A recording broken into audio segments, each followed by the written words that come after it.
शकताय, काय नेमकी परिस्थिती दिसते, किती विश्वास विजयाचा आणि काय नेमकी अतिशय उत्साहाचं वातावरण सर्वसामान्य जनतेमध्ये आहे। विशेष करून ग्रामीण भागामध्ये देखील अगदी शेवटच्या टोकापर्यंतची जी वाडी वस्ती आहे तिथं देखील शाहू महाराजांचं नाव घेतलं जातं आहे। यावरून एक आपल्या लक्षात येईल की एवढ्या ग्रामीण भागातल्या कोपऱ्यातल्या एका शेवटच्या गावापर्यंत जर ही परिस्थिती असेल तर निश्चित सगळीकडं शहरी भाग असो किंवा ग्रामीण भाग असो सगळीकडं अतिशय चांगलं वातावरण आहे आणि मोठ्या मताधिक्यानं इथं महाराज निश्चितपणे येतील हा माझा सर्वांना विश्वास आहे। काल राजवर्धन कदमबाटे यांनी कोल्हापुरामध्ये प्रेस घेतली आणि काही आरोप केले किंवा काही दावे केले हे शाहू महाराज जे आहेत ते शहाजी महाराजांचे वारस असू शकतात, मात्र शाहू महाराजांचे वारस असू शकत नाही असा दावा केला। रक्ताचा आणि विचाराचा वारस मीच आहे।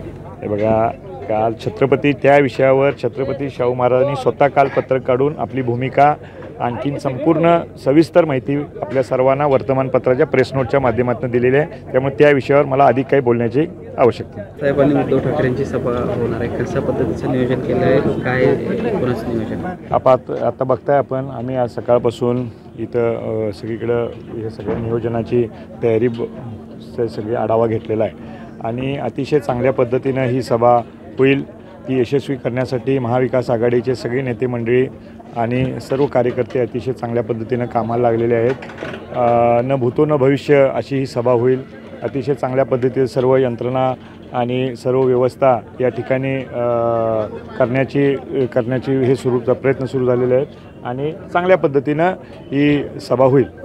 खरं तर नरेंद्र मोदींची सभा झाली 2 दिवसापूर्वी कोल्हापूरमध्ये, काय त्या सभेचा फरक पडेल असं वाटतं? लोकांनी ठरवलेलं आहे, जनतेनंच आधी ठरवलेलं आहे। त्यामुळे कोणी आता नवीन सभेला आले ते देशाचे पंतप्रधान आहेत, त्यांचा आदर निश्चितपणे आहे। ते आले काय आणखीन कोणी आले काय, आता कोणाच्या हातात ही निवडणूक राहिलेली नाही, ही जनतेच्या हातात आता निवडणूक गेलेली आहे। एबीपी माझा, उघडा डोळे बघा नीट।